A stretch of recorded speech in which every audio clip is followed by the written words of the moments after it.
I'm MC Toon, and it's Tuesday night, and I've got a debate for you tonight with Chris Van Am. Now, Chris, last time he was on, got really confused because he was unaware that snow is made of ice. And then he doubled down on it, and he just wouldn't let go on snow being made of ice. And since then, he continues on Facebook and on TikTok to talk about it. We'll see if that comes up again. He demanded that I debate him, and he's like, "I bet you're scared." I'm like, "Oh my gosh, I will happily embarrass you again." But he wants to do it on TikTok where he's the host. So, Decom Prime, go ahead. You can join on Discord. This isn't happening on Discord, though. It will happen on TikTok. But unless Chris brings in a whole bunch of help, it will just be myself and Chris. So I think it's going to happen. I just messaged him on Facebook. He said it's going to happen. So we'll see what happens. Oh, is there an echo? Somebody says there's an echo. Ernie Matthews says echo. I don't know. Anyway, so Globe Man says that there's a giveaway or something. I don't know anything about this giveaway for Dean. So Globe Man, you can start if you want, you could talk about it quick because I don't think I've gotten any invites yet from I haven't got any from Chris yet. So you could start, you could join, I could start one myself and you could join, or you could, all right, so no echo. You, Chris, or Globeman, you could start one and then I'll join you. That works too, either way, but send me the notification. I have it all ready to go. It's all prepped. So, and yeah, so Chris Van, I did get a little, I went out and got a little bit of a measurement. Maybe it'll come up. The problem is with TikTok is sharing, like sharing stuff really sucks. I hate TikTok for that. It's one of the worst places to host a debate because it's a small screen, right? I'm capturing my phone screen and putting it up on YouTube, but like these people, these little screens, and then they're like, "Oh, here, let me show you something." Like you can't. It's just it's a waste. It's a waste. So, all right. Well, I'm waiting for either Chris or Globeman to send me something, and maybe I'm missing something. There it is. No, nothing. So how do I don't know. I don't know where it is. So far nothing from Chris. There it is. All right. There we go. All right. And then just for anyone interested, all right. I invited Dean, so he should just be a second. Yo. There it is. Oh. Let's see if this is gonna work. There it is. I'm in. Turn down the YouTube. Welcome. All right. Thank you. All Dean right. should be here. So for those watching along on YouTube, this is Globeman. He's one of the TikTokers. He's quite fantastic at debating the Flurfkin on TikTok. So if you find yourself on TikTok, find Globeman, Globey McGlobeface, Julian Dedekind, Planet Peterson. Who else am I missing? Mike Splain, Moonsplain, and Dean. I don't know, Dean. Who are you? I've been on your live before. It was Globeman. It was Globey McGlobeface, me. It was a while ago. Okay. Sorry, I forgot. Yeah. All right, so you've got there's a giveaway or something. I don't know anything about this. Yeah, there's two giveaways. There's a truck giveaway and a telescope giveaway. So if you want to prove if the Earth is flat, you got a telescope giveaway. And it's for my surgery. I have an infected jaw, and I don't have dental insurance, which you have to have even though the infection has gotten bad enough; it's still not covered under medical insurance, and I have a GoFundMe for 5,000 to cover the cost of the surgery and everything. And it's actually, we only have one more day left because the 30th is my surgery is set for, and we're hoping up we could come up with funds before then so we could get the surgery done. They have to do a bone replacement on the from the jaw up into the sinus because it has infected and carved the cavity. There's a medical name for it, but I really don't know the name for it. Yeah, but Sounds like it's a pretty lovely expensive. condition there. So Yeah, how can people find the GoFundMe? they could go to my TikTok, and it's under my True by Science. The problem is there's that a my GoFundMe. audience, the 360 people watching on YouTube, are not necessarily on TikTok. Okay, If you put it in the comments, they should be able to see it. Oh. On MC2. Hold on. so you're chopping up. Yeah, I didn't hear that. Oh, I was just saying, if you wanted to, Dean, if you just put it in the comments on MC Tunes YouTube, I'm still able to see it, the comments. That's what I'm going to do. I'm going to copy it and share it on MC10's YouTube right now. All right. You can't, unless if you're not a mod, you can't do links. But if you message me so I know what your name is on my TikTok, or sorry, on my YouTube chat, then I will be Dean Pitts. I will hold on 1 minute. Dean Pitts. All right.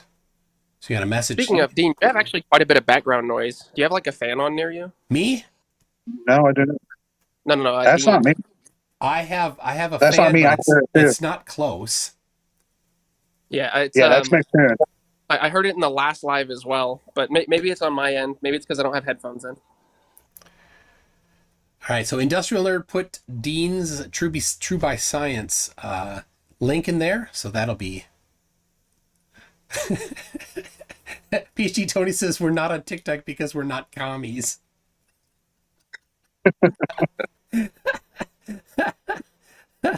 Oh, that's me. So, all right. Well, all right, I'm in the live. I'll message hello, HE. There I am, Dean Pitts. There it is. All right. Yep. I'll make it so you can post links. And there you go.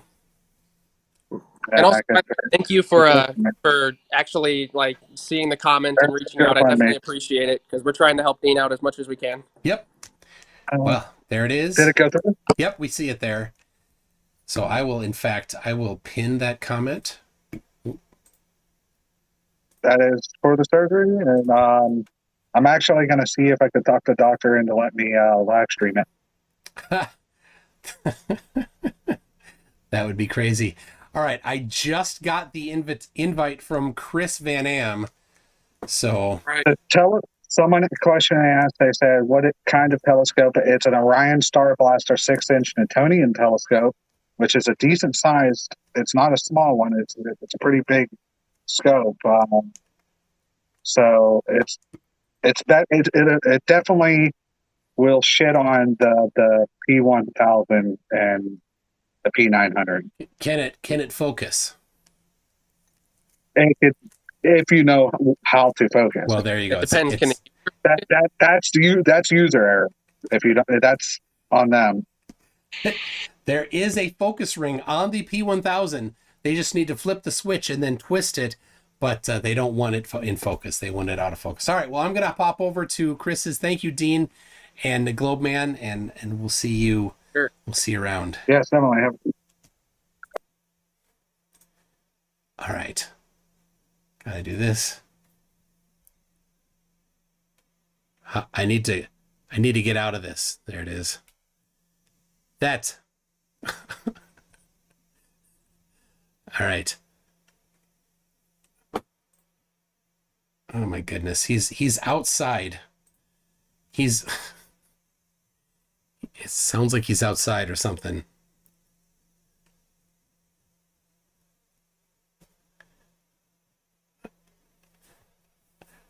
I've sent the request. The show, bro. Yeah. All right. So you can see I've sent the Hold request. on. Maybe I'll go join his real quick and then Right tell him there. to get in mine. See that? Last time I went live with him, he muted me twice. Just sitting here waiting. Yeah, I'm not playing that anymore. String. Oh, I he's want to in there. know. There we go. I want to know. He's in here. He's in here. You mind backing out, Brad? All right. I'll just shut up. I'm not gonna bud. Go ahead. No, I'd prefer it to be him and I and just keep it cordial. Okay, You boss. don't need deal. to tag in. Yeah, all good. Okay, deal. No, sir. Thanks, little Brad. Appreciate it. What's going on, Tune? All right. So you. All right, I'm still organizing myself a little bit, so give me about 5 minutes, but we can just chit chat and make sure that we can keep a cordial conversation without insults. All right. All right, 10-4. Thanks. How are you? I'm good. Good. All right. Are you going to be on screen, or is it just going to be me? And do the people have to only see me? That's unfortunate. They're going to be sad if that's all they get. I'll show myself for sure. I'll show myself. All right. You need to see me. See, I'm right there. Hey. Yeah, it's probably Like, best I'm on if you're screen, not. buddy. Definitely don't be on screen. It's for the best. I was a model once, you know. No. Should I bring know. up a model photo? Nope. Don't want to know what you were modeling. It's probably bad. Fair enough. Fair enough. Fair enough. All right. Well, I don't know what you're doing, but I'll talk. I got 420 people watching. 420. PG Tony says, and okay, yeah. so you And insist you can't mute me now, right? Yeah, I was You talking. can't mute me now, right? I was talking. Okay, sorry. PG Tony says, okay, yeah, you're taking care of business, whatever business that is. Says, okay, you insist on getting a flurf on screen, but will you boot them if we pay you enough? This is really beginning to feel like extortion. Are you I'm not listening to your McToon your little virtue signals from your fans, right? So yeah, you can. One of the main reasons I want you to live debate me, right? Okay. One of the main reasons is regarding intellectual honesty. Yeah, it's or a problem dishonesty. It's a problem for right? the flurfs. Yes, it's the problem for the flat earthers. That's what you're saying, right? Yes, it certainly is. So I brought up your shield stands last time. I brought up the frozen lake curvature, the lack of curvature. I remember, and then you spewed off about your lack of knowledge in the properties of matter. So let's start with properties of matter. Remember what you said, right? I said snow is ice, and you didn't know that. It was new to you. No. So we could, we don't need to get into it, but I said snow is snow. You said, oh, you don't know that snow is ice? I'm Canadian. Of course I do. But that's a deflection on your part. Now, let's talk about properties of matter. Is snow specifically different than ice? Snow is yes ice. Yes or no? It's a subset of the greater... That's not the question I asked, bro. I answered it. It is part of the state of matter of water that is called ice. So it's a state of matter forming ice crystals, right? Yes.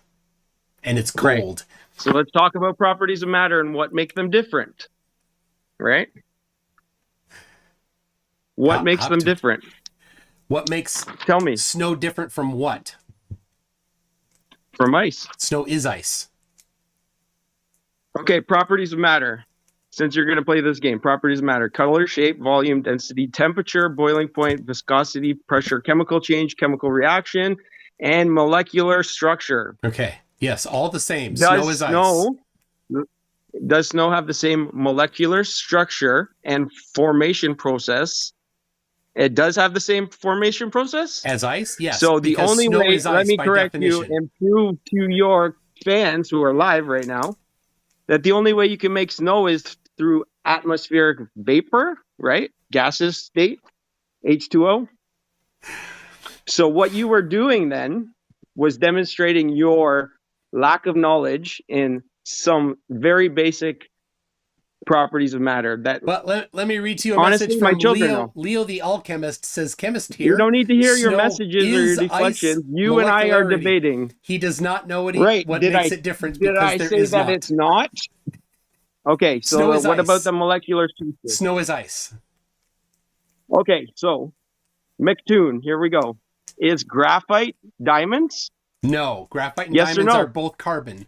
Oh, They're both solid carbon, why? which would be frozen carbon. Because they have different molecular structure, but they are Yes. chemically identical. But they're thank you both for proving my point, part McToon. of solid Thank carbon. you very much for proving my point. So you, now that you we've seem gotten to past not that understand, point, Chris, that ice is a blanket term, an umbrella term, like solid carbon is an umbrella term. So snow is underneath the umbrella term of ice. Do you mean is maybe it specifically ice snow? cubes? There's 47 different Inuit terms for the word snow, ice, all these things. Is snow specifically snow? Yes or no? Answer the question and prove that you're intellectually honest. Does snow equal snow? Yes, snow equals snow. Okay, perfect. Now that we got past that point, thank you for proving how intellectually dishonest you are. Snow is ice. It is molecularly identical to ice because snow is frozen ice. H2O. I will agree with that. Frozen H2O. Absolutely. I don't know why you're so confused by this. It's really not that difficult. Snow is ice. Bro, I've proved you wrong. No, you didn't. I've proved that the only thing you're going for is nonsense for your fans. You showed that you don't know that snow is ice. And then you double down on it for weeks and months. Can you show me snow formed from liquid water? Yes or no? It doesn't matter. Snow is ice. How it's it formed does is not the question. because the formation process involved with graphite and diamonds are completely different, and that's what makes them different. Correct. Okay. But snow and can you show me the formation process of liquid water creating snow? Yes or no? Let me make it clear here because you seem to not understand this. Graphite and diamond. I don't need you to gaslight, it's brother. my turn to talk. My turn Can to talk. you make snow from liquid snow? Yes. Are you or going liquid to water? Yes or no? Me, or are you going to let me talk? I'm going to explain. I'm not going to mute you. I'm going to explain this. Okay. Just tell me. No, I don't need an explanation. Just answer the question. Then we can move on. If it's too hard for you to understand or too hard for you to let me explain it to you, I clearly know this topic a bit more than you. I am a science teacher. You don't know about molecular structure until I informed you about it. I certainly do know. Oh, you did? Oh, you do. So then snow is specifically snow. Snow is ice. Right? That's snow is part of the snow is ice. The state of matter of water of ice. So specifically, snow is snow. Gotcha. Got it. That's easy, buddy. That's so easy, bro. Snow is snow, just like saying graphite is graphite, just like saying diamond is diamond. That's not actually a thing. It's you're not proving a point. Chemically identical, right? Chemically identical. The only thing that changes is their molecular structure, formation, process, and properties of matter. Correct? No, the molecular structure of graphite and carbon. Are you saying graphite and carbon changes? Chemically identical, like I said. Chemically, there you go. Yes. Do they have the chemically identical? There you go. That's what I said, snow and ice, buddy. There you go. Identical. Now we're on the same page. Snow and ice chemically identical, and I'm just showing you graphite and diamond chemically identical. Yes. Got it. Thank you. Frozen H2O, different formation processes, molecular structure, properties of matter. Doesn't matter. Thank you. It's still frozen water.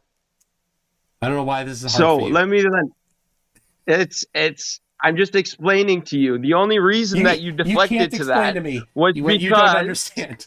The only reason you deflected from that is because you couldn't explain why there's no actual measurable curvature on a frozen lake. Then you said, well, refraction. And I said, how do you refract through a layered snow? It doesn't go through the snow. And what did you say? It doesn't go through the snow. You don't know that snow is ice? No, it doesn't. You're right. It never goes through the snow. I don't know why you think it goes through the snow. That's crazy. So then why would you make that an argument? You did, 6 months not ago? me. I don't understand your logic. Is that just the deflection? You're the one that claimed it went through ice, not me. You were so we'll watch the video because on your show, remember? On your show, you wouldn't even let me play it. You muted my screen, right? It's funny. Because you're so confused by simple stuff. Oh my God. I'm calling you out as intellectually dishonest, and you're proving to your audience, come to a conversation on this topic when you don't even know that snow is ice. When you think that the path of light over a lake when somehow did I goes ever through say the snow. Snow is not made out of ice crystals? I said snow is snow, which is factually correct. You can't grasp that because you're intellectually dishonest. A, yes, we did that. A equals A. That's not a complicated Thank you, bro. topic. Thank you. All right. So do you have any evidence that the Earth is flat? Yeah, we're going to go back through this, and then you're going to show me your evidence for curvature over 10 miles, like I asked you 6 months ago. Sure. Got it. Sure. Here. All right. You got the evidence for flatness? I do. For flatness. Hilarious. I know it is. I'm only asking rhetorically because we know how ridiculous it's going to be. All right. You just like you did nothing yet, but okay. Manny Karen says, I do go on TikTok, but I live in kibbutz, an Israeli community. PhD Tony has found us out. Kibbutz? And is that the right way to say it, Manny Karen? I don't know where he is. Where'd he go? What? Oh, he's got something. I got it. All right. It's my second time. Okay, so just quiet down for a second. Got it. You can show me any test. Any test. Today I decided I needed that to get shows back what I curvature love, over 10 miles. and that's proving that we live on a flat and stationary Earth. I sometimes make the mistake of getting caught up in pointless debates with sellouts and their mindless army of automaton trolls. Why are you going sideways? It's still vertical. This new case of the flat Earth comes from one from a frozen lake in Manitoba, Canada. I strongly encourage everyone to head over to his channel and subscribe to show your support, because he obviously went to a lot of effort for truth here. Hold on. For this curvature test, Grota 1 essentially set 4 lights at around 1 foot above the water and ice. He set up. So, do you remember, though, when I tried showing this evidence and you muted my screen so that your audience couldn't hear? That was funny, hey? Just going on. The camera at about 8 miles away from the furthest light and 5 miles away from the closest light. The lights were spread out at about a mile apart. At each location, Grota 1 drilled down to the water just to confirm that he wasn't on some irregular ice formation. And this is the problem with TikTok. That his test was on the In order to share his screen, he has to put the phone in front of another screen. It's ridiculous. The blue light was at about 7 miles. The yellow was at 6 miles. And the orange light was the closest one at 5 miles away from the camera. You should definitely watch his video where he goes into much more detail. But here he is sitting in his truck at a distance of 8 miles from the red light. Notice that the lights are all on the same flat plane. Oh my gosh. There is no Earth bulge and no physical globe horizon. Next, Grota 1 lowered his camera to only 12 7/8 inches above the surface. At that small elevation... Sorry, these are empirical observations, right? 8 miles, red light, boom. Yeah, of course you're missing something important, but I'm sure he'll get to the important controlling for confounding variables soon, right? Below the horizon, as taken into account the 1 foot height of the light. All right. Notice how the lights are all on the same flat plane. There's absolutely no supposed bulge here. And if there is no curvature on that frozen lake, then there is no Earth curvature anywhere. Look at the red light. That light should be 29 feet below the horizon. It's just amazing that they got away with this lie for so long. Begging the question, eh? Finally, when does he get the camera down? When does he get to just 5 7/8 inches off? So that's 5 7/8 off the ground, the surface. The red light would have to be a whopping 33 feet below the horizon. That's 34 feet minus the 1 foot height of the laser. Okay. Yeah, come on. So then you remember you said, well, refraction through the snow. That's no, what I did not say through the snow. You're the one that thought I went through the snow. No, you didn't. Is that your first nuh-uh? I'm playing. I never said it went through the snow. McToon Man. Oh, you never said that? I never said it went through the snow. That was your thing. Okay, because I got it recorded. I already know that you're intellectually sitting on my channel. It's been there for months. Perfect. Without question, the globe fails again. Furthermore, under the official model, the globe horizon would have to be closer than a mere 0.86 miles. There is no globe physical curve here, blocking your view. As Grota 1 demonstrated on this frozen lake, regardless of the conditions, the Earth is observably, testably, repeatedly, and measurably flat.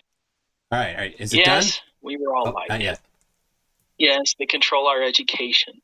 Yes, do you want me to pause that part where they calling out sellouts? Are you done? Is it done yet? When does he When does he show the confounding variables? Where he controlled for the confounding variables? Confounding variable. Tell me about the confounding variables. I remember you mentioned one last time. Do you notice I'm wearing glasses? Sure.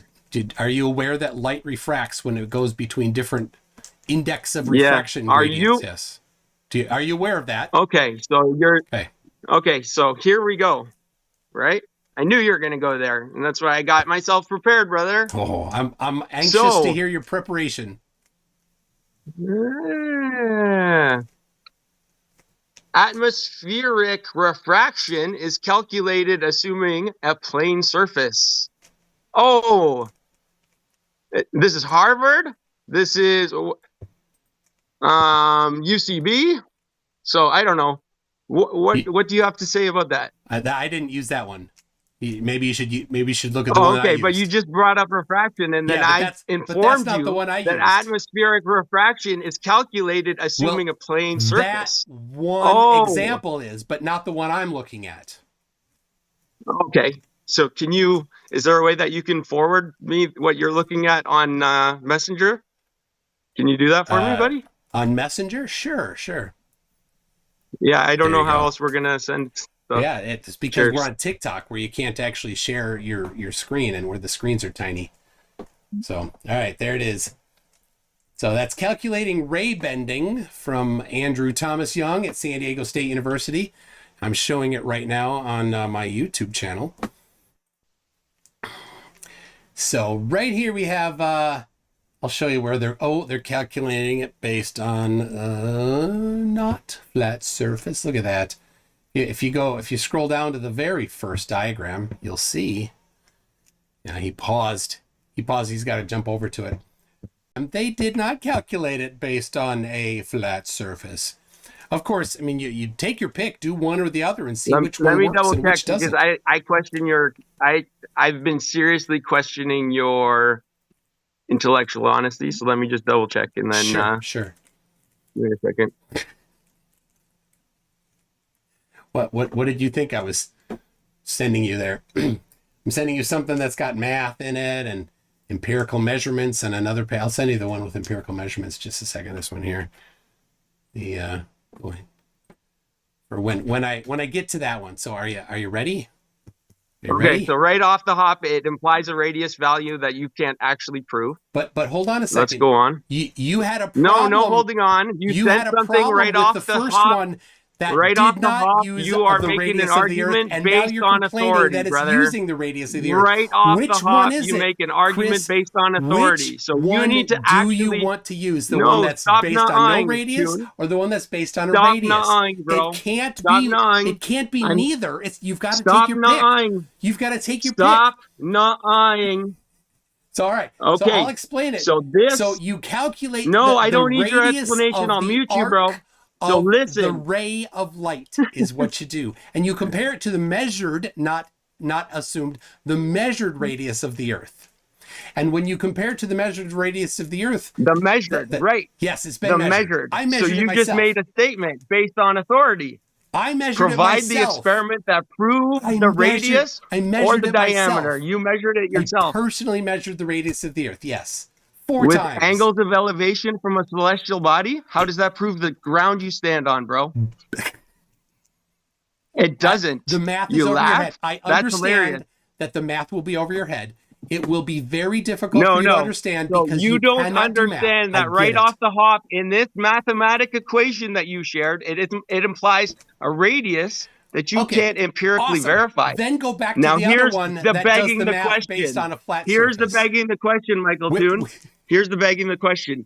I asked you for proof of 66-foot geometric drop of your ball over 10 miles. I asked you for that 8 months ago. If you believe in that radius value, that should be something that you should be able to prove. I certainly can, in my own way, show that the Earth is a sphere.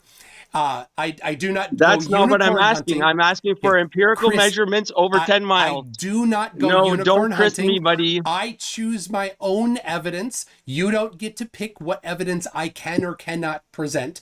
I will pick whatever I want.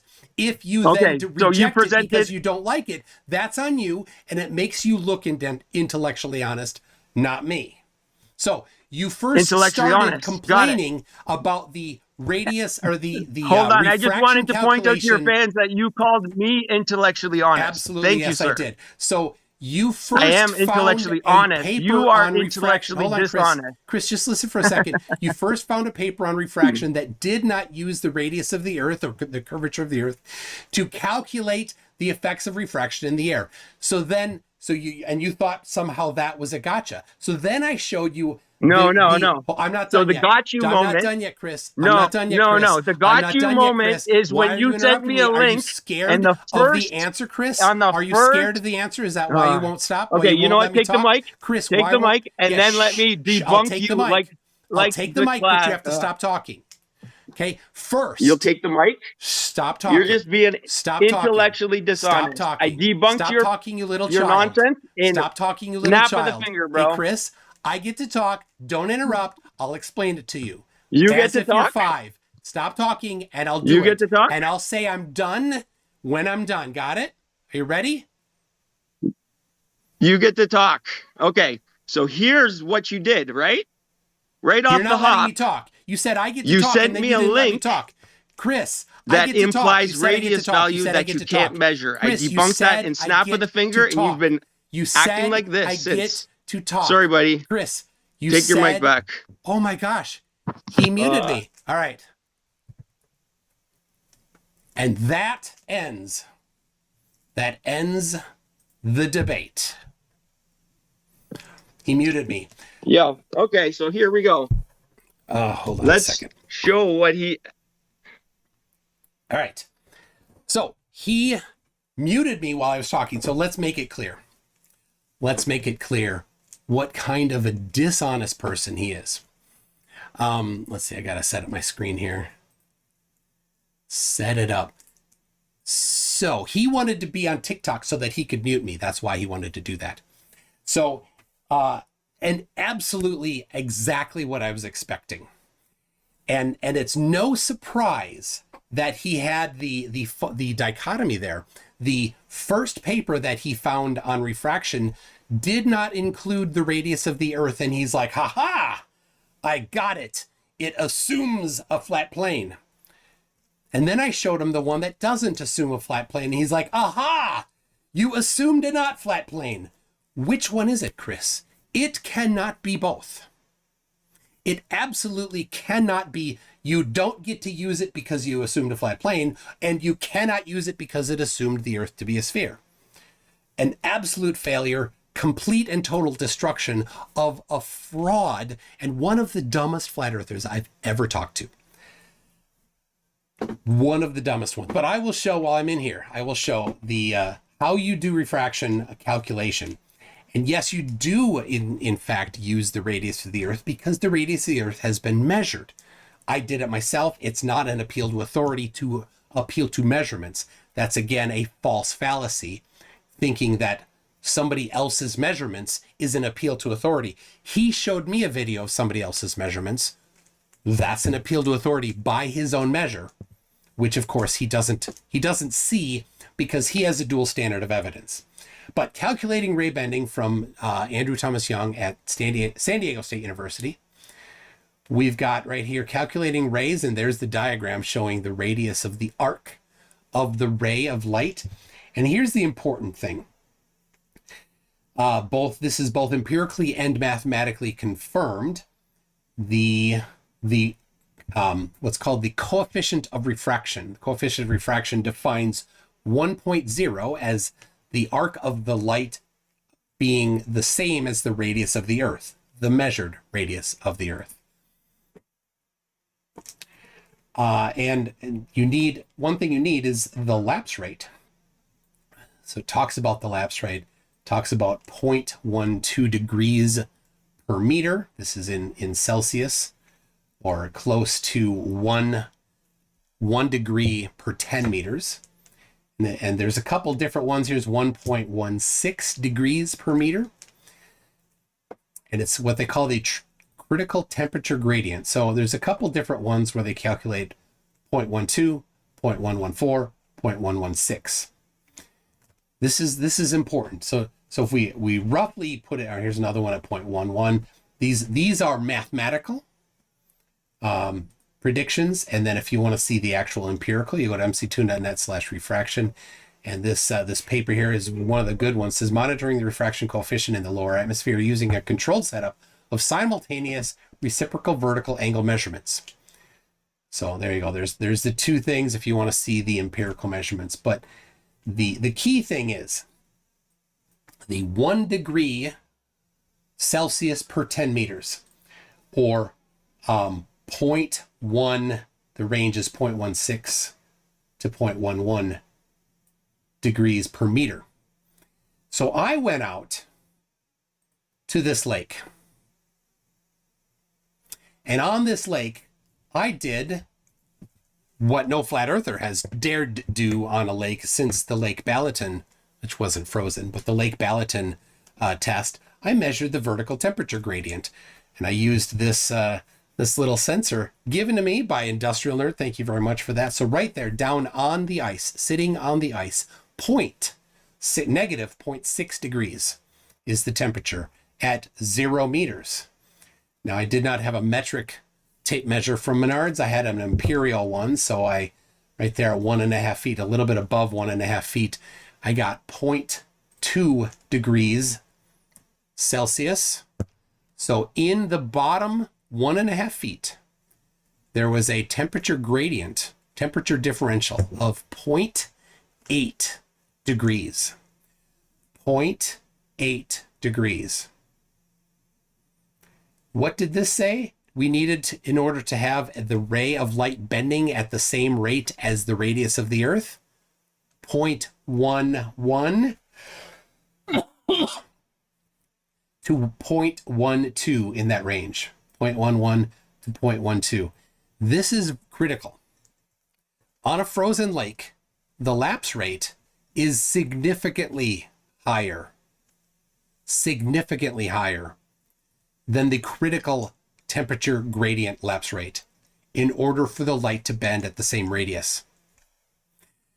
So then when you put a light on the opposite side of a lake, and that light goes in all directions, that light will go around the Earth and refract down. Never will that light be blocked until it's just too far away, as long as that temperature gradient remains consistent somewhat across the lake. But let me show you a little more here. That's at 0.5 meter.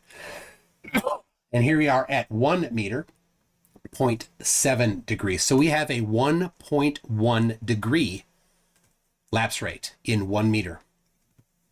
All we need is 0.12 to 0.11.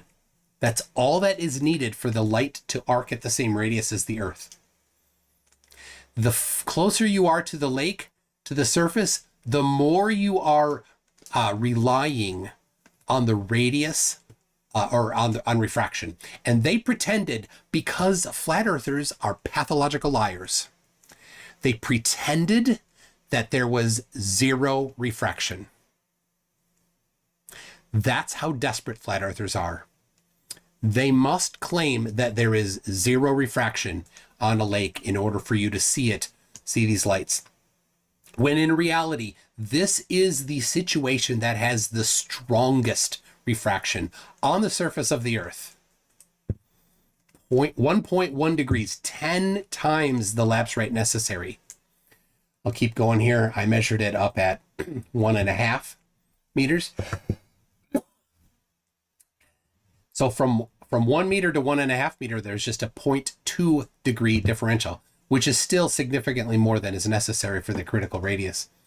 And then finally up at, you see there at just above 6 feet, 1.2 degrees.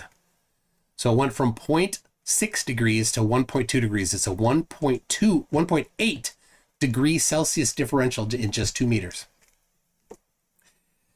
That's it. Amazingly strong refraction. And the flat earthers have to declare.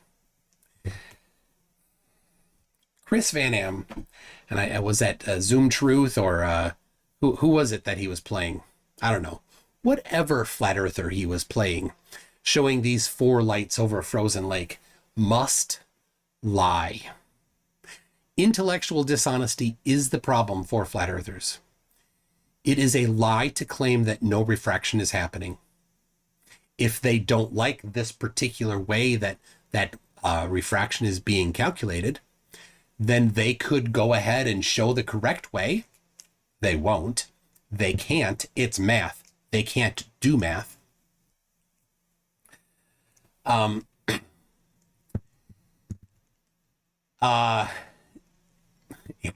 Matthew Pip.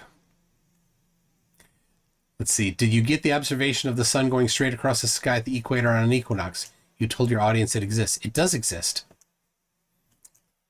So I don't know, Matthew. If you want to set up a debate, or you want to do it now, I can. I happen to have a little bit of spare time right now, since Chris saw fit to mute me. That's why he wanted me on his TikTok. So, yes, flat earthers are pathological liars. The flat earthers that did that 4-light experiment are pathological liars. And I'm calling them out as absolute frauds.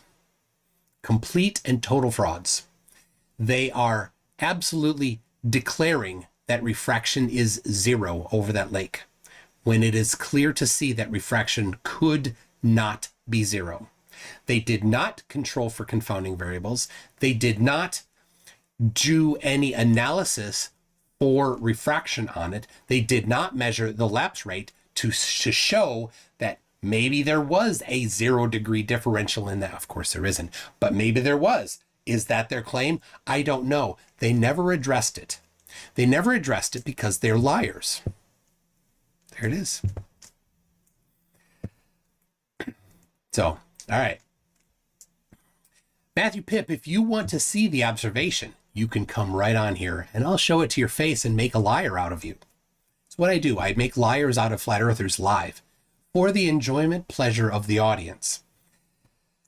Speaking of the audience, got a couple super chats while we're there.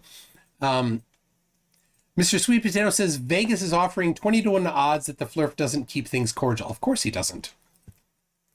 Of course he doesn't. He would not. He would not allow me to talk. Of course. Chris is Chris. He belongs under the umbrella of term total morons. No contradiction. Does Chris now understand snow and ice? No. That would mean he does not understand the umbrella. That's a good point. He's like, what's the difference between snow and ice? Nothing. Snow is ice. He doesn't something as simple as an umbrella term, right? Carbon is solid carbon, right? There's different versions of it. Graphite is solid carbon and diamond is solid carbon, but he only gave one type of solid water or type of ice. Snowflakes. That's all he gave. He did not have a different one to compare to. Maybe he meant ice cubes. And yes, the way that ice cubes and snow are structured is different. Or do you mean maybe just frozen water on the surface of a lake that has no snow on it? Yes, that's very different than snow flakes. So, he doesn't, yeah. And he's gone on about that for a long time on Facebook. But I will give Chris this. He showed up, unlike the coward Frederick Michael. So, anyway, thank you for that one, Manny Karen. Mr. Sweet Potato says, first, 10 words from the wiki definition of snow. Snow comprises individual ice crystals. Thank you for that, Mr. Sweet Potato. Palm47 says, for 550 Canadian, is an ice sculpture ice? No, it's an ice sculpture. Yes, ice sculpture is ice sculpture.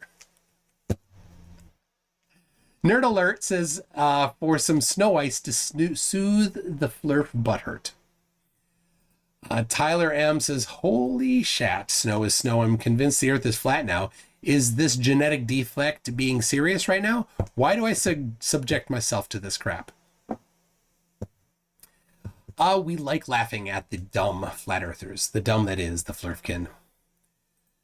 So, hey, Peachy Tony, you got Peachy Tony's great. Kentucky Jerk says Chris was a model.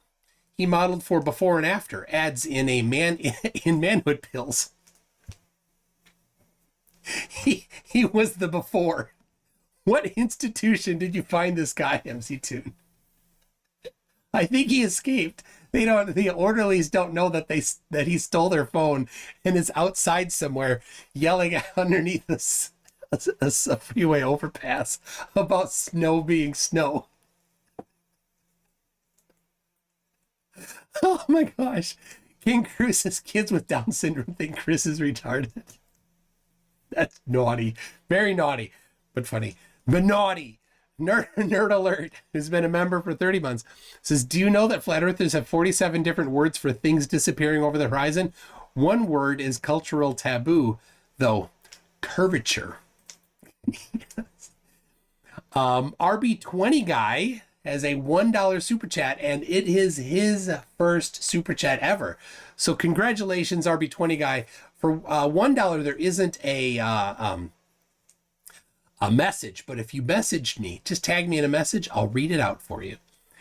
M. Schendler says, who's been a member for 24 months, says, fail Zoid for Top Left 2023. Vote early and vote often. Indeed you can, and I just checked today. We are about halfway through the competition, and CC, on my channel at least, is still just a tweak ahead. So if you're going to want to get Flatzoid up ahead, you can give it a thumbs up, and you can view it more times. That's the two ways. A thumbs up is 10 votes, and a view is 1 vote. Unfortunately, the TikTok version of the video was blocked by TikTok, so I didn't make one. So Flatzoid on TikTok is a little bit hampered, but on TikTok it's probably going to be Derek and Caleb, which is appropriate since they're TikTok flurfs. I hear noise. I hear like somebody's.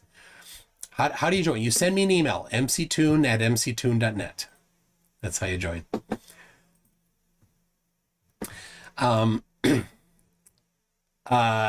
You thank me, but I think you skipped reading my message, says Minnie Karen. Minnie Karen said, Chris is Chris. He belongs to the umbrella term total morons. I think I thanked you afterwards, but you also did say, I do go on TikTok, but I live in a kibbutz, an Israeli commie. Peachy Tony has found us out. But I'll read the rest of that one. No contradiction. Does Chris now understand snow/ice? No. That would mean he's not under the umbrella of moron. All right, I got your email, Matthew. I'll finish these and then I'll fire it up first here. Actually, let me get this. I got to fire up Zoom. Oh. And Matthew Pip, this is going to be interesting. He thinks that on the equator that the sun does not trace a straight line across the sky. I don't know why. Why would you hang your hat on such a ridiculous claim? But yes, I will. All right, I got it. I got the Zoom link. Creating a new Zoom call. Takes a second here. Got it. Chat. No, not chat. Like, I wish that there was a way to do, like, here's what I want my default settings to be. I don't care. Just make it so. But not on Zoom. They have some things for more security. I guess I get it. So there it is. Zoom link sent. I'll have to set up the call or the scene when you get in here. So, all right. Back to Nerd Alert. There, we got that one. We got Peachy Tony. Chris is what happens when the charm and personality of prostate cancer is combined with the intellectual ability of navel lint and shoved into a maggot-filled condom. True poetry, Peachy Tony. True poetry. Mark Beiser says we need to debate the potato shape of the Earth. The potato shape. All right. Yeah, it's I'm amazed that flat earthers actually will hang their hat on the claim. It's rare, but the claim that the equator The equinox does the sun. They say that the sun does not trace a straight path across the sky. You can see it. The shadow is clear. It's to get a single camera that can view the entirety of the sky would require a very wide barrel distortion, a very wide angle lens, which will give you a lot of distortion. So good luck finding that lens that exists. So you can trace the shadow, and I do have a few things showing that. Let's see here if I can grab them. I tell you, it's been a long time since I saw somebody make that claim. I think the last time I saw that somebody make the claim was 2018. No kidding. So there's a video of it's like a can of some sort and showing a time lapse across the a time lapse of the shadow on the equinox. So that's what I'm looking for here. I gotta remember where I put it. And right. Come on. So Evernote. I like Evernote. But geez, it's slow. Whatever they did, it's just bulky and slow. So, all right.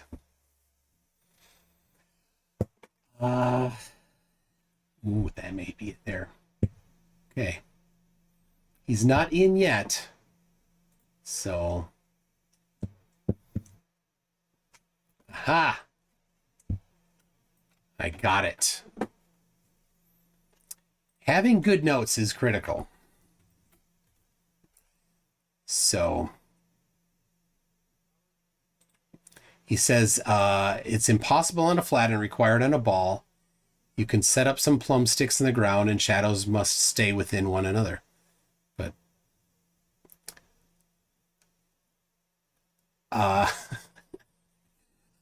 Matt Klein, I'm not an expert, but Chris seriously seems to be suffering from rat lungworm parasite. He was showing all the symptoms.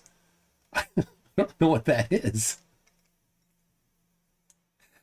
But it sounds lovely. It sounds like a lovely thing. It definitely could be what he has. All right. I'm ready. I'm ready for you to show up now, Matthew Pip, to make a liar out of you. So, you had to download and install Zoom. Yeah. Yeah. All right. So it's 24 hours of daylight in Antarctica. So why don't you accept that? So yeah, there's a lot of problems with flat Earth and the sun direction. And as soon as you start testing them, nothing works. Right? On the equator, on the equinox, the sun rises due east and sets due west. That could not be the case on any but a ridiculous flat Earth map that has Pac-Manning. So, all right, I see Matthew Pip is in here. So, are you going to be on screen, Matthew Pip? I hope so. Makes it more interesting to see your face when I make a liar out of you. So, I don't know. All right, zoom there it is. Are you? I just see darkness, Matthew Pip. Just see darkness. Oh, there we go. All right. And if you talk, they'll hear you. So, I don't know. I saw you for a second. There it is. All right. But no microphone yet. All right. I'm pat the chat. I'm watching the debate, and snow is not ice. Might be the dumbest hill to die on ever. It is. It is certainly the newest conspiracy in the conspiraverse is Chris's claim that snow is not ice. I don't get it. Goodness. All right. What's going on, man? Having trouble a little flurfing it up here on the tech? I don't know. All right. Mark Beiser, do you want to come in and help him? give him a step-by-step tutorial on how to hit the microphone button. I don't know what it could be. Oh yes, I need to change. It says PhD Tony there. That's from previous live streams, such as when PhD Tony was on. All right, there it is, fixed. There it is, fixed. And as soon as he gets his microphone unflurfed, he can talk to us. Ooh, there he is again. We see you, but your microphone's not on. I hit the ask to unmute button to see if that does anything. My goodness. Might have a few technical problems here. Anybody want to do their taxes while they're waiting? Go right ahead. You might have time. Yes, Extra J. Even Quantum Degreaser got this part figured out. So please control the NPCs. I try. So I have some effects on their channel. But it's maybe not enough. I have a compressor on it, but it's maybe not enough. It's just a default setting. So I don't know. I'll add a different one here. And then maybe that'll do it. Turn off that one. There we go. All right. So oh, now there's not even a microphone there, Matthew. I don't know what's going on. Are you? Well, it's not going well for you, Matthew Pip. So far. My goodness. Like, how could, after the last 3 years, how could people not have Zoom installed? Like, obviously some people don't, but the last 3 years, how could people not have? Can you hear me? Installed? I can. Now there's two of you. Obviously some people don't, but and you have the live stream playing in the background there. I turned it off. Yeah, I turned it off. Okay. So your other one is still on. All right, but it should be off now. It's just delayed or something. All right. I'll put your. Yeah, it was in like the main settings in my phone. I installed the app, and the default setting in my phone is to not have a microphone on. Okay, and now you don't have a camera on. That's fine. I'm just having a conversation. All right. Usually. So look at people when I talk to them on the phone. How's it going, bud? I'm good. So Nice. why were you thinking that the sun does not trace a straight line across the sky on the equator and the equinox? I was just asking for evidence of such. I mean, is it something you actually doubt? Do you have evidence of it? I do. Is it something you Nice, actually let's check doubt, it though? out. But I'm asking because it's a ridiculous thing to question. That's Right why. on. That's why That's I awesome. haven't had anybody ask me in 4 years. And that's why I was Perfect, actually man. Let's concerned see that it. the video might not exist anymore, but it does. Nice. Let's see it. All right. All right. I'll share the screen to you so that you can see it as I'm doing it. I can see it on the. Well, I can see it right here on the computer. Since you're not on the screen anyway, it doesn't matter. So. Exactly. So what is this supposed There to it be? is. All right. This is a time lapse on the 2013 on the it's sunrise to sunset in Ecuador. Just scroll up. I There think. you go. So there we go. I'll turn off the sound. And it's like I don't know if is that a can with the ball on it or something. So you can see the shadow go straight. But there's an actual monument in Quito, Ecuador, and they have a celebration on the equinox. And there's a whole circle around it. We already seen the shadow just moved completely. It was going one way and it just went the other way. I don't know what you're talking about. So yeah, this is terrible, bro. You got something better? This is a can of spray paint, dude. Come on, please. Does it matter? There's no. Sorry, denial doesn't get you anything, Matthew. Dude, this is a can of spray paint. So, can a can of spray paint not cast a shadow? There's not even any lines, so we can see that it's following itself. Right on. So this is the best you got? Oh my gosh. If that's it, that's fine. Your denialism does nothing. It shows your intellectual dishonesty. Excuses are worthless. This is your experiment is a fucking can of spray paint. Yes, of course you would say that. There. Because I destroyed your claims. Because it embarrasses you, because it shows that flat Earth is a lie. Your flying dirt pizza in space is ridiculous. The sun traces a straight line.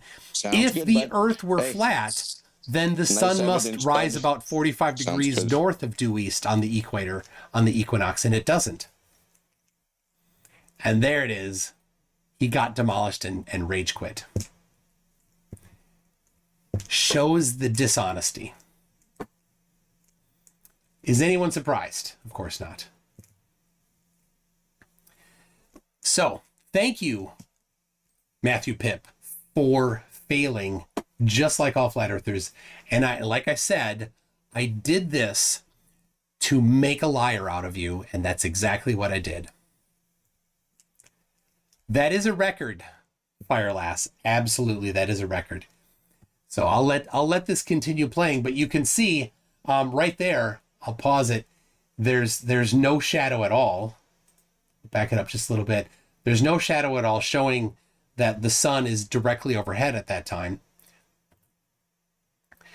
And it's going to continue going. Now, in Quito, Ecuador, like I was saying, there's a monument where on the day of the equinox, they actually have a celebration. I don't have a handy time-lapse video of it, but there it is. As requested and as predicted, completely rejected when it falsified the flying dirt pizza in space. Here it is. Yes, Joe Whips has got to be an ass to Flurf. What an absolute ass. So I'll have a little poll. Let's see. Let's see. Here we go.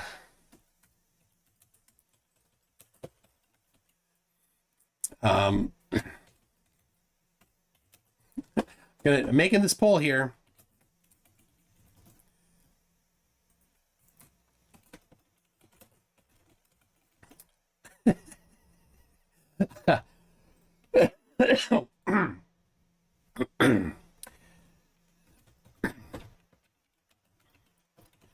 There we go. The poll is up. People go vote. Where do you think Matthew lives? Yes, Mr. Pip deserves a short bus for kids. Is Pip smarter than Cletus's pig? 2 for 2 tonight. Well done. Yes. So Matthew Pip, that wasn't a pathetic attempt. Observed reality is not subject to your discretionary rejection.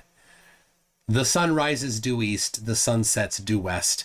On the equator, it is straight overhead midday. So yes, it does follow a straight path across the sky. No sensible person would ever deny this absolute fact. It just shows complete dishonesty. So,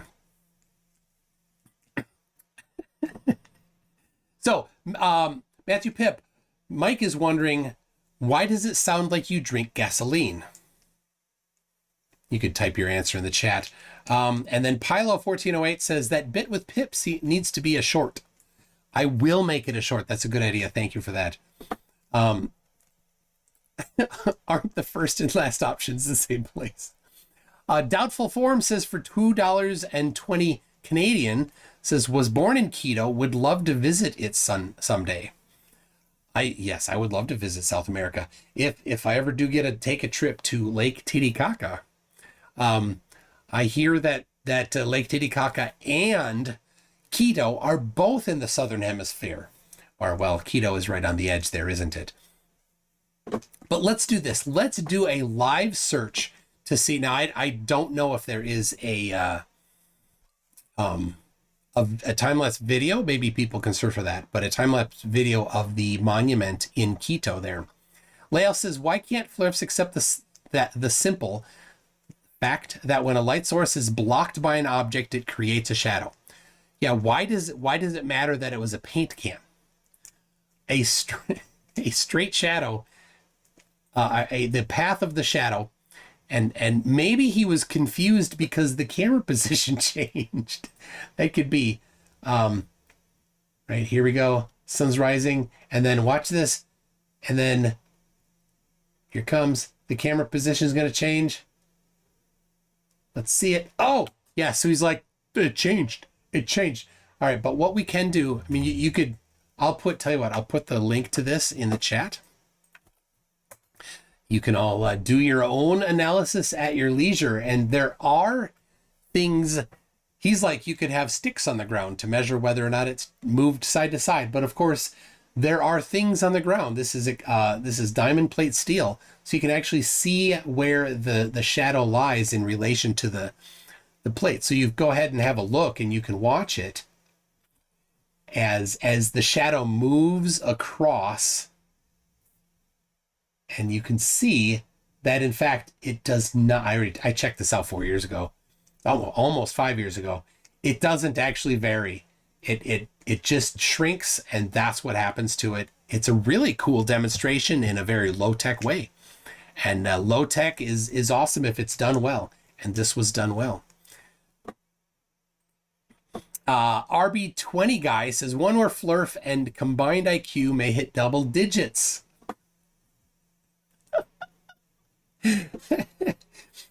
So, all right. That's good for that one. I gave everybody that. But here we go. We're going to look at... ooh, there's a box elder bug. Where'd he go? It's oh, there he is. Oh, there you go. Have a fun life in there. Moved him. I moved the box elder bug to the trash.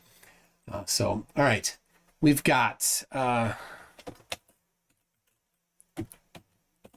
Quito, Ecuador. We've got Equinox Monument. So let's see. There it is. It's this. Is this it here? The middle of the world monument. I think that's it. So there's actually it's a pretty big. Let's go to images here. It's a pretty big. Like that's not it though. It's there. This one. This is it. This is the one here.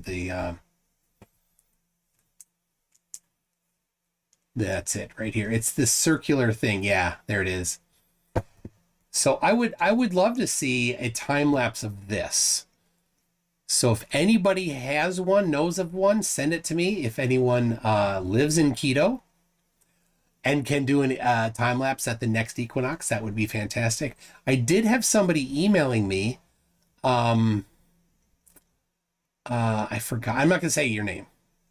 I'm going to be nice. I don't recall, but lives near the equator and was maybe going to be able to get a time lapse, but it didn't work out. Then it was overcast too. So if anybody lives near the equator and can do a time lapse on the equinox, that would be fantastic to have yet another one in addition to the paint can one. So something like this monument here, or if you live near Quito. There's pictures of some people there. See, this is a different one. That's not quite as interesting. I like that big pole. It's easier to, since it's, yeah, this one here. The, Quito Sada sundial. That's what it's called. And it's pretty big. Look how tall that is. That's, what, 30 feet tall maybe? And they put, they have a circle around it. So you basically a giant angulometer or protractor for those of us that can do math.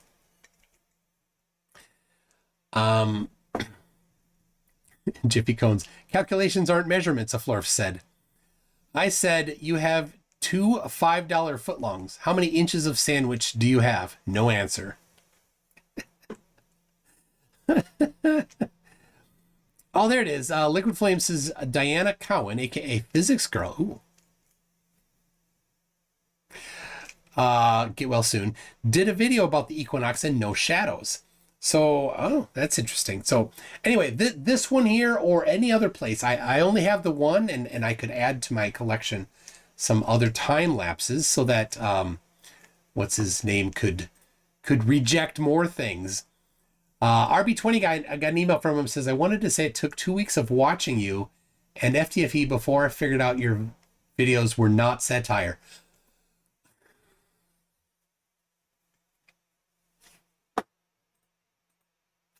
I wish they were. RB20 guy, I wish they were satire. He sent me an email to say that. I mean, what do we do? Greg and I, we just sit here and enjoy a chuckle at the ridiculousness that is the claims of flat earthers. And it seems like it's satire, but yes, I wish it was not.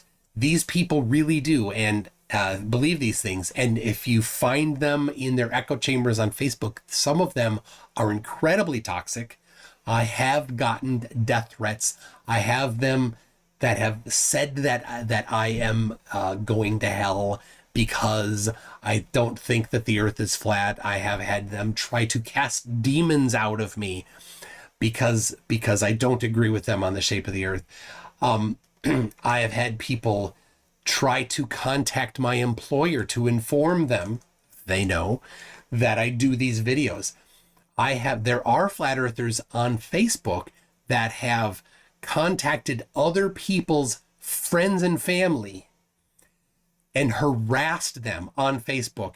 There is one flat earther that actually swatted somebody else's wife's place of work. Yes, this guy who was debating with the flat earther on Facebook. The flat earther found the guy's wife, found where the guy's wife worked. It was a daycare center, and swatted the daycare center, claimed that there was a bomb in there. That's how desperate and disgusting and vile these flat earthers are. Just last week, I had one accuse me straight out of that thing that I shall not say, that about adults with children, made that actual accusation against me with a straight face. I asked him for evidence. He had none. See, if you think that's the case, if you think somebody's actually doing that, don't say anything. Report them immediately. Report them immediately. If anybody thinks anybody, including me, is doing that, call the police right now. Don't wait. But he didn't have any evidence. He just wanted to say it because he was desperate. So RB20 guy, thank you for that. They are some quite horrible people. So Mandevil says, thank God the demon exorcism didn't work. We love you, demons at all. I'm fresh out of demons, Mandevil. But if I ever have any, you can have them all. And Jits Chrome says that he won from me. No, certainly Chris did not. He had to mute me and could not, and showed an experiment that intentionally pretended that refraction does not exist, as if Snell's law doesn't work, as if these glasses don't work, as if the lens on the camera that they used to record that video doesn't work. None of those things could work in order for their claim to be the case. No camera would work other than a camera obscura with a pinhole lens. That'd be the only way. Calling someone a P is slander, per se. It is slander, Joe Whip. He lives in a different state, and he has no money. What would I do? I could sue him, but it would cost me money to sue him, a lot of money, which I don't have to spend on him. I have much better things to spend money on than him. So, and the guy literally lives with his mom and continually gets fired from jobs. right? He's unemployable. He has no money. Any lawsuit would be backed by his mom. And his mom is already paying the price for birthing him by having him live with her. The poor lady. What an absolute saint she is to put up with his crap. So, yes, definitely better places to spend my money, like Lego sets right there. Redacted says, call his mom and tell him he's being naughty. Well, I do have his mom's phone number and address. Oh, the Sun Express has an interesting one. It says, pop in Google Maps at, then he gives us this lat long.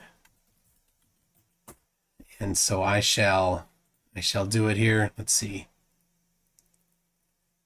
I got to do this. Hold on a second. I got to prep that. Do this. And then, okay. Pop in lat long right here. And, all right. So this is Brazil. This is on, let's see, Macapa, Brazil, which is right on the, I mentioned it last week, didn't I? Macapa, Brazil is right on the equator, and it is on why can't I think of the coast?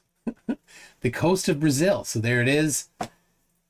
A very, probably a great place to view the equinox, since it's right on the road there. You have a nice straight view to the water. Let's see if we can get yes, we can. We can get a view right out to the ocean. Turn it around right there. Well, there's a little bit of stuff in the way, but maybe you could go out on that dock there, or is that it? Yeah, it looks like it's a dock. Go right out there and view the sun rising. Or you could put right there on the road, you could put a post there, because it looks like you're not going to be getting a lot of traffic except to this house here, these couple of houses here. So it looks like it's a non-posh neighborhood, but they certainly have a view twice a year that is interesting to look at. So thank you for that, the Sun Express. Matt Patak says, you forgot the height of the spray can using 8 inches per mile squared.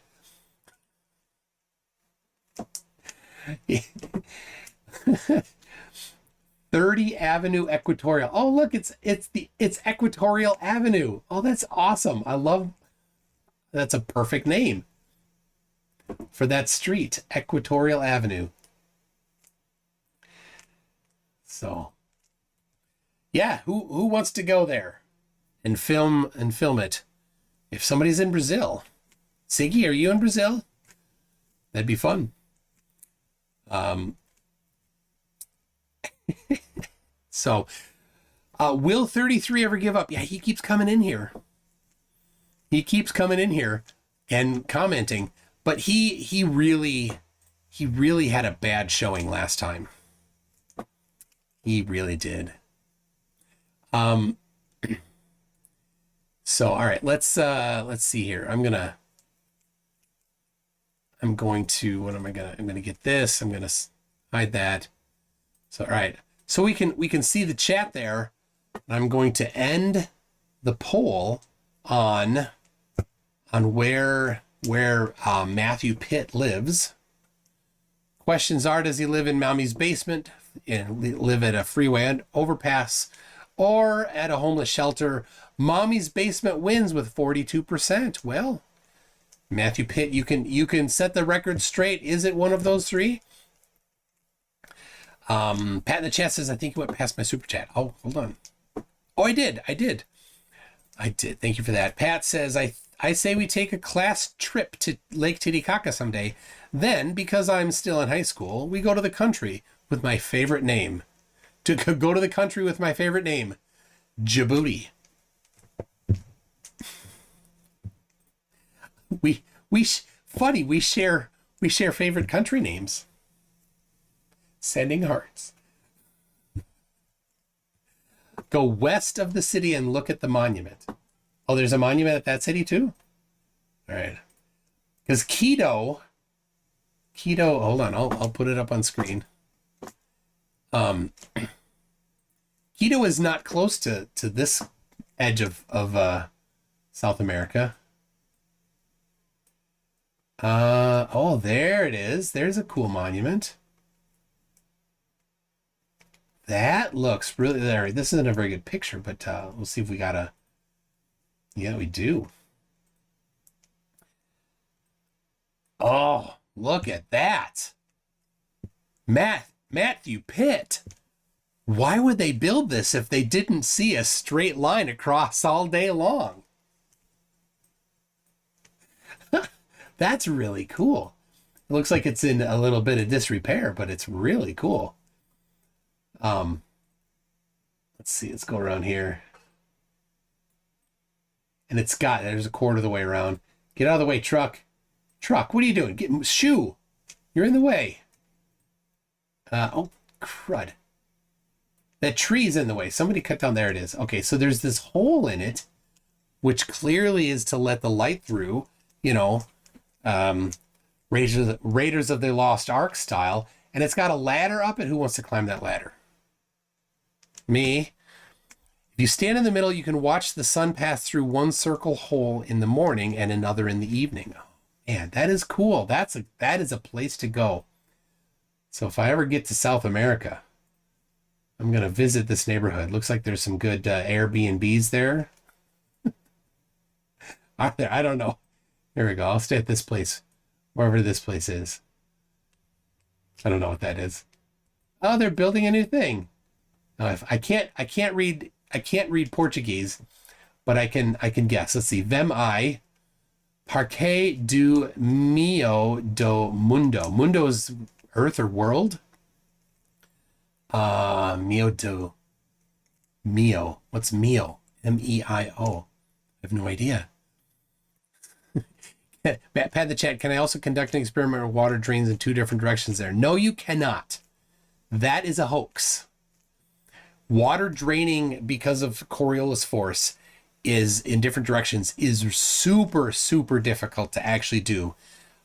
In Africa, they have it on like a few meters either side of the equator, and it's how they pour the water in that does it. So, all right.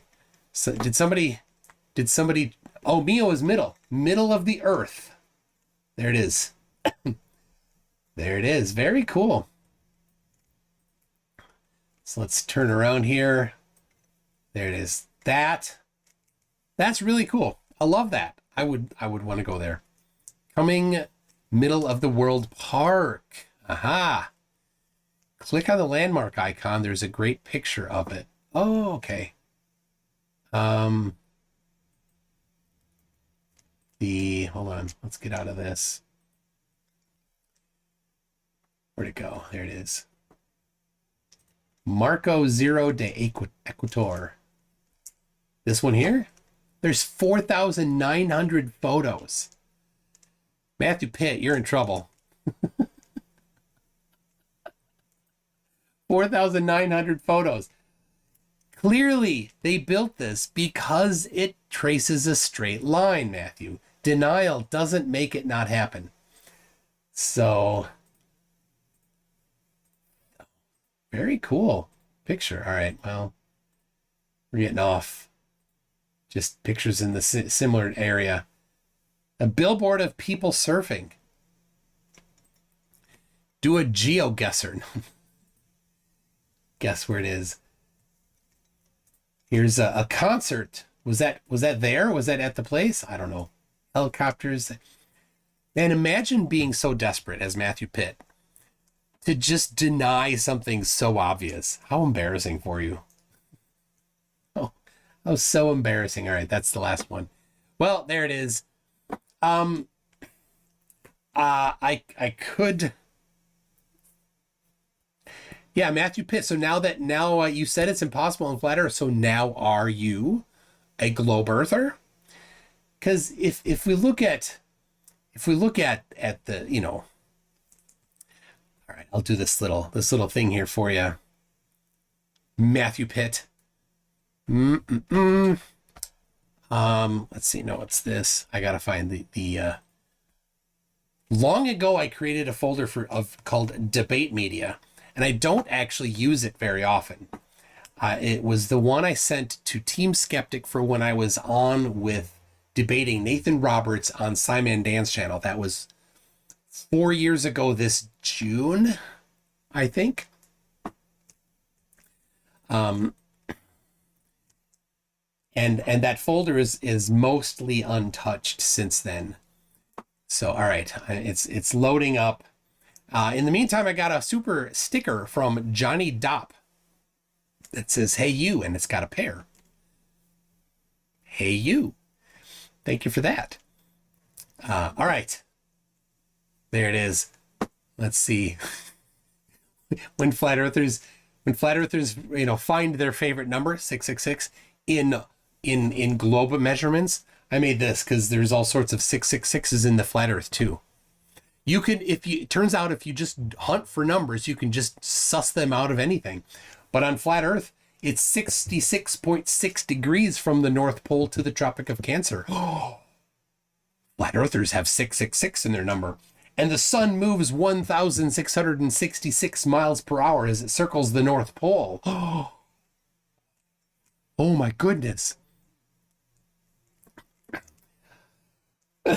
Yeah, sorry, I got off track there. So here it is. Here is the this is actually the prediction for you, Matthew Pitt, of the direction of sunrise and sunset on flat Earth on the day of the December solstice in Australia at 30 degrees south, 150 degrees east. This and actually, there's no reason why the sun would set. It makes absolutely no sense. But whatever. Why? Look at that. Look how far Australia is from where the sun rises and sets. You can, in Australia, on this map, they say you can see the sunrise and sunset at this time. Yet, within the Arctic Circle there in the middle, which is definitely a shorter distance to the sun, you cannot see the sun because why? Is the sun too far away from that location? But it's farther away from Australia. Doesn't make sense. Flat earthers, you are losers. Anyway, this is the angle that it must rise and set. But what direction does it actually rise and set?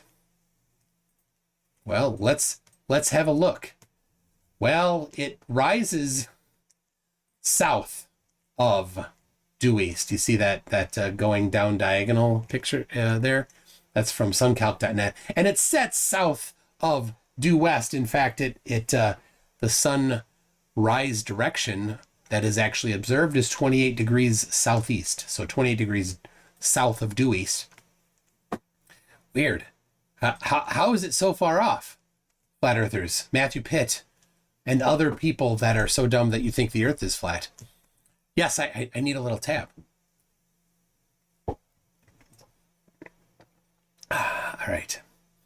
So here it is. Here's the predicted 53 degrees north of due east is the predicted sunrise direction, and 28 degrees south of due east is the actual direction. 81 degrees off. 81 degrees wrong.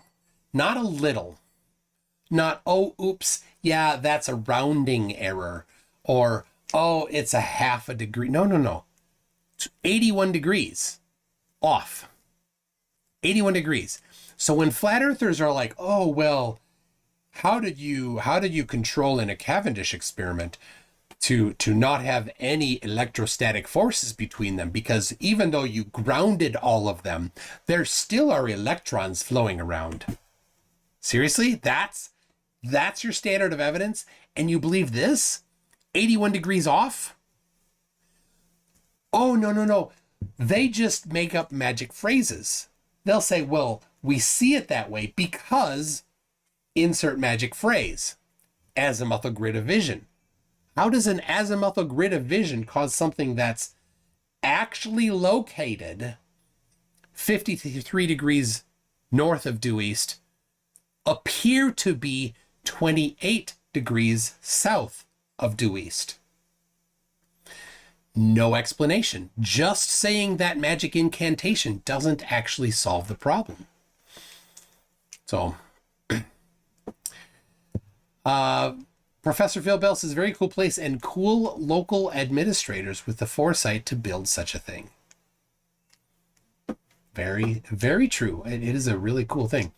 So there it is. Now, oh, by the way, let's have a look to see what the globe predicts. Might as well while we're here. So I set up my globe. You can see there, I have on the top part, you can see I have the light. On the right side, it's off just so you can see it a little better. And then on the bottom, I turn the light on. And there's this little nub here.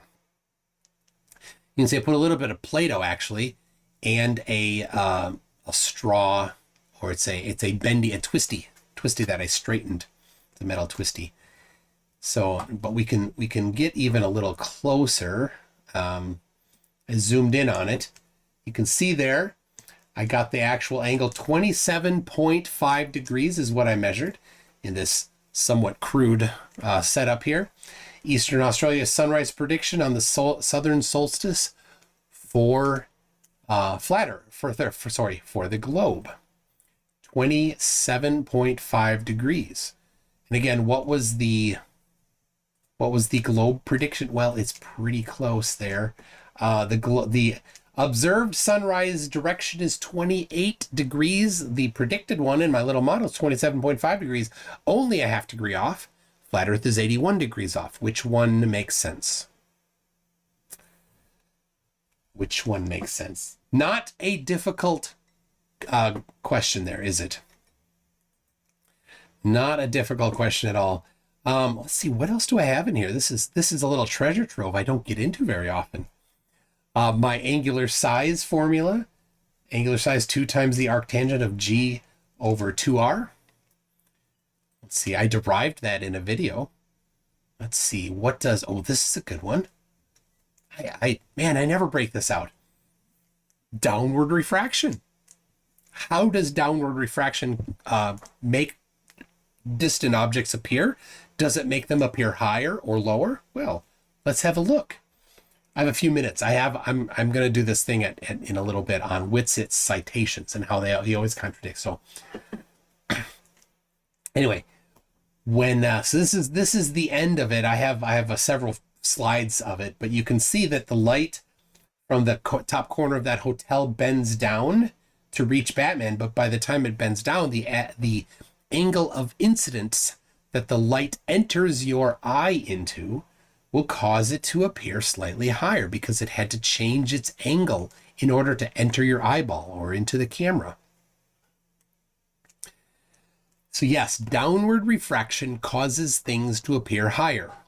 Now, there are some flat earthers who admit downward refraction, but have not done this little bit of work to figure out that it causes things to look higher because they're scientifically illiterate. So, hey, Stryker says, what are you doing with a photo of FDFE? That's not a photo of it, that's me. That's me. That's right there. I'm Batman. Right there. I'm Batman. All right. What else we got here? Oh, this is the simplest one. If the Earth were flat, the sun could never set. Because now some claim 3,000 miles high, some don't, but I've measured it from Minnesota, and presuming the Earth to be flat, I get between 3,000 to somewhere between 2,000 and 4,000 mile elevation, depending on the time of year. But of course, in different locations, they did get different heights. It doesn't match. But we'll park that for a second, and let's use 3,000 miles high. Well, in Puerto Williams, Chile, which is right there on the south edge of South America. The distance we're on the December solstice, where the sun is around the Tropic of Capricorn. The the middle of the night, when the sun is the absolute farthest away from Puerto Williams, Chile. This is the day of the year when the sun is the farthest away from that location. This is doing everything in favor of flat Earth possible. They're 17,861 miles away from the GP of the sun. So from Puerto Williams, Chile to the GP of the sun is 17,800 miles.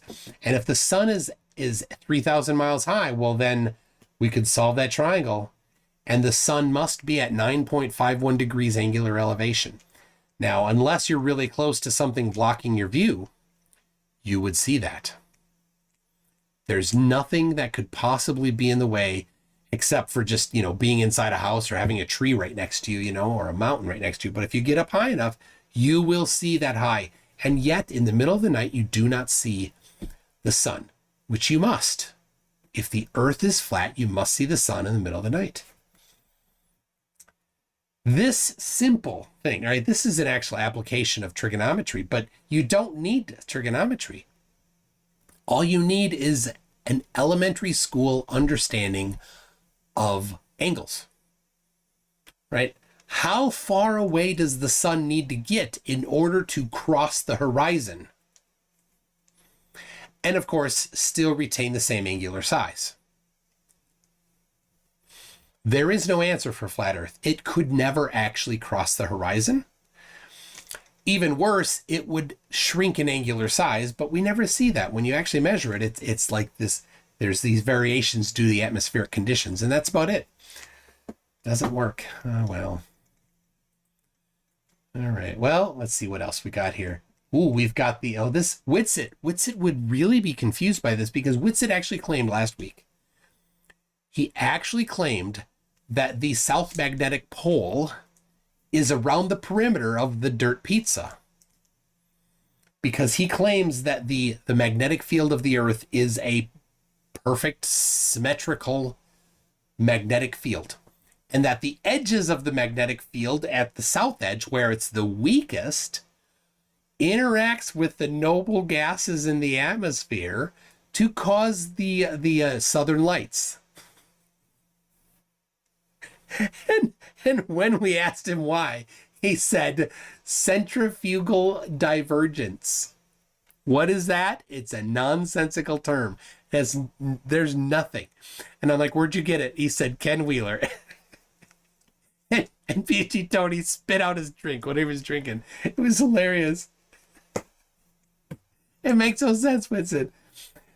No, in reality, the location of the South Magnetic Pole is known. Is right there, bottom right corner of that map. It's north of Antarctica, south of Australia, in the water.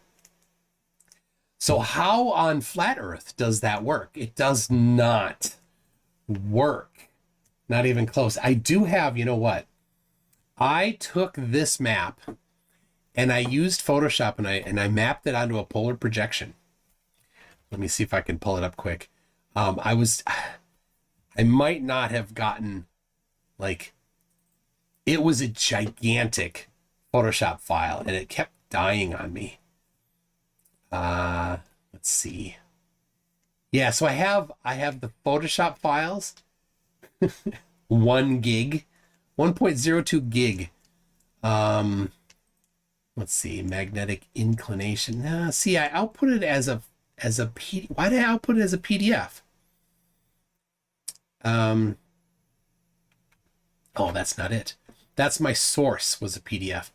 I thought for sure that I had output as a, there it is, magnetic declination pole. There it is. So that was the total intensity. Here is magnetic declination on flat Earth. I projected it onto an AE projection. That's magnetic declination. So when people, I don't know. Oh, I did that because that's what the block domain wall, as Austin says, would have to look. So the block domain wall, so you understand, a magnetic in a magnet. I'll show you here. Here's what he thinks, right? Here's the magnet in the middle.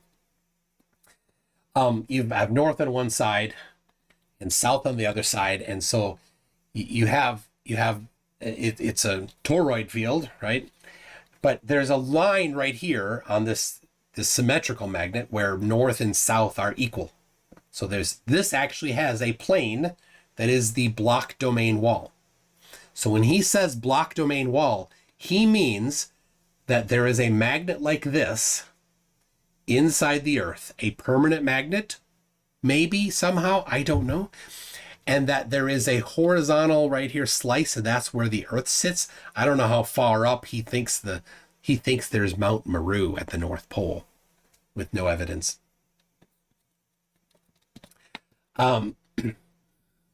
News now.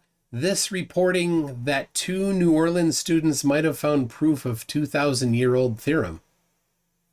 Very cool. All right. Okay. And so if his claim were true, then the magnetic field of the Earth would be this. It'd be the same where we sit. So the block domain wall would be where we are on the Earth. So north and south would be even. I think, he doesn't quite know what he's talking about. But this is the actual magnetic declination. Doesn't work for him, does it? Here is the actual magnetic inclination on the flat Earth disk pizza. Again, so inclination is the angle that a compass will point. A compass needle will point if you hold it sideways. Now, a regular compass can't do that very well because it's weighted specifically, but if you have like a global compass, they have a different gimbal inside, so they are weighted differently. So this is magnetic inclination on flat Earth, but why? What causes the south magnetic pole comes out there? So I think. I think that inclination would show the block domain wall. And if there actually was a block domain wall, as he claimed, this would be completely empty. Everything would be the same across everywhere. I don't know why. Yeah. So, anyway, there's that one. I got a couple more that might be interesting. I never pull these out because it's in a different folder. And it's kind of my go-to. Why is this? Here's the equator on an ONC chart. And then it's close. Here's the equator close. Oh yeah, it's not round. So the ONC charts are our actual flight charts. That's right. If the Earth were flat, this would have to be round. It's not, or curved. And then, oh, look at this. This is in my debate media. There's a picture for you. Matthew Pip. How much of a schmo can you be? So, all right. Let's see if I have anything. Oh yeah, look at this. I don't know if I've ever brought this up in a debate. The twisting torso. Look at that. People have emailed me about this, like, hey, do you know about this? I do know about this. And this is a really cool building because you can so easily count where you are in the building from a distance to see what's blocked. Now, one thing that flat earthers never do is they never tell us how much bottom-up obstruction should happen on flat earth. They claim all the time that it's possible, but they can't ever tell us how much. There's no, and they should never tell us how much, because as soon as they tell us, we're going to test it and find it's wrong. But on the flattearthsociety.org website forums, Tom Bishop is one of the main flurfs there. But Bobby Shafto asked, well, let's do a bake-off. Let's see whose prediction matches closest. How much at distance? At what distance and height will some portion of that be blocked? And you can see over there on the right-hand side, the hidden feet blocked for flat Earth is empty. No flat earther on this particular forum could provide the particulars for how much should be blocked bottom up. with increasing distance and a specific observer height. But there is one for the sphere. For the globe, weird. How is it that we were able to put a prediction in place? Because we're adults. Now, the question is, how closely does the flat match? Well, of course, the actual prediction for flat Earth is none. None should ever be blocked. But here's a comparison of the globe. This is from Bobby Shafto. Well done, Bobby Shafto. So this is from different distances and different heights, how much was blocked. And because you can actually count the levels, you can see how much is blocked. It's really cool. So let's see, 1, 2, 3. Let's go to the letter F here. It is at 47.9 kilometers. The observer height is 2.1 meters. And then it's 471.25 feet blocked. What was the globe prediction? 471. Amazing. Look at that. Globe works every time. That's the thing, Flurfs. Globe works every time when you actually do the math right.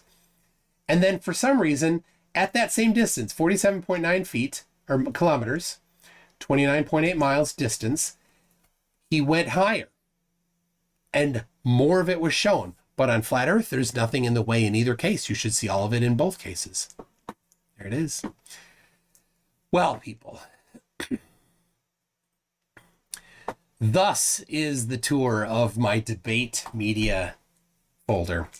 There's a bit more of it, but the most important one that I had for that particular debate was it was perfect. It was perfect. I'll show it. I got to show it. So Nathan Roberts brought up he's the one that brought forward those 48 or 44 documents that NASA admits.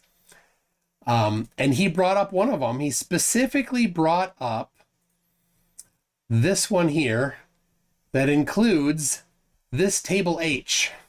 He specifically claimed a document that has this table in it. The table labeled corrections to range in meters to compensate for the rotation of the Earth. This was in the document that he used to claim that the Earth does not rotate. Let me say it again. This document here, right here, this one that says Table H, corrections to range in meters to compensate for the rotation of the Earth, is the document that Nathan Roberts brought up to claim that the Earth doesn't rotate. Can you believe that? It was, and also a different one here. Similarly, a document that he brought up to say that the Earth doesn't rotate. Corrections to azimuth, that's the horizontal angle, in mils, which is a measure of angle, to compensate for the rotation of the Earth. So there's two modifications you make when you're adjusting your artillery. This is for artillery. You need to change both the angle that you're shooting at and horizontally, and the angle that you're shooting at vertically. Poor guy. He had kind of a dumbfounded look on his face when I was done.